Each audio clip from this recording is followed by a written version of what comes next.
மட்டக்களப்பு மாவட்டத்தின் இந்த வருடத்துக்கான முதலாவது ஒழுங்கிணைப்பு கூட்டம் இன்று இடம்பெற்றிருந்தது. இதில் கடந்த 2025ஆம் ஆண்டு இடம்பெற்ற 2306 வேலை திட்டத்துக்குமாக மொத்தமாக 1800 மில்லியன் நிதி ஒதுக்கீடு மேற்கொள்ளப்பட்டிருந்தது. அதில் கூடுதலான வேலைகள் தற்போது நிறைவு செய்யப்பட்டிருக்கின்றது. அதிலே கிராமிய வீதிகள், பாலங்கள் உட்பட அனைத்து வேலை திட்டங்களுக்குமாக இந்த நிதி ஒதுக்கீடுகள் மேற்கொள்ளப்பட்டிருந்தது. இன்றைய தினம் இதனது முன்னேற்றம் தொடர்பாக இன்று கலந்தாலோசிக்கப்பட்டது. அதில் 190% வேலை திட்டங்களுக்கான நிதிகள் விடுவிக்கப்பட்டு அந்த வேலைகள் நிறைவு செய்யப்பட்டிருக்கின்றது. அவை மிகுதியாக இருக்கின்ற வேலைகளையும் வெகு விரைவில் நிறைவு செய்வதற்கான ஏற்பாடுகள் செய்யப்பட்டிருக்கின்றது. இன்றைய தினம் இந்த கூட்டத்திலே சிறுபிள்ளைத்தனமான ஒரு செயற்பாடு என்று இடம்பெற்றிருந்தது. ஒரு பாராளுமன்ற உறுப்பினர் தனது அரசியல் தேவைக்காக அவரது அந்த வேலையை தனது முகநூலை பயன்படுத்தி தான் அரசியல் லாபத்தை தேட முற்படுகின்ற விடயத்தை இங்கே அவர் காட்டியிருந்தார். அது ஒரு சிறுபிள்ளைத்தனமாக இருந்தது. உண்மையிலே அவர் ஒரு அனுபவம் வாய்ந்த ஒரு பாராளுமன்ற உறுப்பினர் ரீதியிலே அவர் சரியாக நடந்து கொண்டிருக்க வேண்டும். அவரது இந்த செயற்பாட்டின் காரணமாக இந்த கூட்டம் நீண்ட நேரம் எடுத்ததன் பின்னர் நிறைவு செய்யப்பட்டிருக்கின்றது. ஆகவே கலந்தாலோசிக்க வேண்டிய பல விடயங்கள் இன்றைய கூட்டத்திலே கலந்தாலோசிக்கப்பட்டிருந்தது.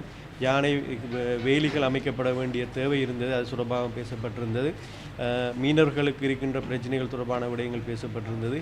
வைத்தியசாலைகளின் குறைபாடுகள் தொடர்பான விடயங்களும் பேசப்பட்டிருந்தது. ஆகவே இது ஒட்டுமொத்தமாக இந்த மாவட்ட மக்களின் நலனை கருத்தில் கொண்டுதான் இந்த வேலை திட்டங்கள் முன்னெடுக்கப்படுகின்றது. கௌரவ அமைச்சர் சுனில் ஹந்தனேத்தி அவர்கள் கேபினட் மினிஸ்டராக இருந்தபோது மட்டக்களப்பு மாவட்டத்துக்கு இந்த வேலைகளை செயற்படுத்துவதற்காக ஜனாதிபதியால் அவர் பணிக்கப்பட்டிருக்கின்றார். அந்த வேலையை அவர் சிறப்பாக முன்னெடுத்து கொண்டு வருகின்றார். அதிலும் குறுக்கீடுகளை செய்து தங்கள் லாபங்களை உழைத்துக் கொள்வதற்காக குறுகிய மனப்பான்மை செயற்படுகின்றவர்களை நாங்கள் இன்றைக்கு அவதானிக்கக்கூடியதாக இருந்தது. ஆகவே இவரை போன்றவர்கள் இப்படியான செயற்பாட்டின் காரணமாக மட்டக்களப்பு மாவட்டத்தின் அபிவிருத்தி செயற்பாடுகள் எந்த குறையும் ஏற்படாது.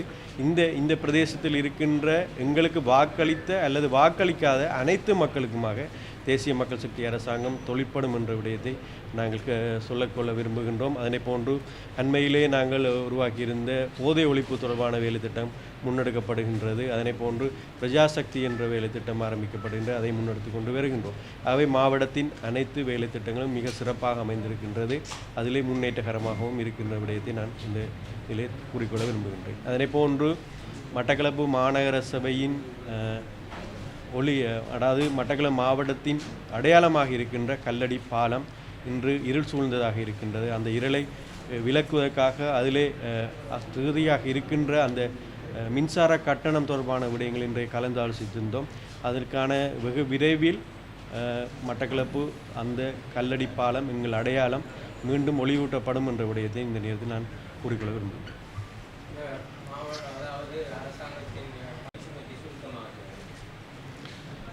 புது வருடத்தில் மாத்திரம் கிடையாது, இந்த வருடத்திலே இன்னும் பல நிதி விடுவிப்புகள் இந்த வரவு செலவு திட்டத்தினூடாக மேற்கொள்ளப்பட்டிருக்கின்றது.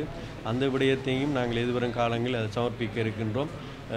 மாகாண சபையினூடாகவும் பல வேலை திட்டங்கள் அதுக்கான நிர்ணயிக்கப்பட்டிருக்கின்றது.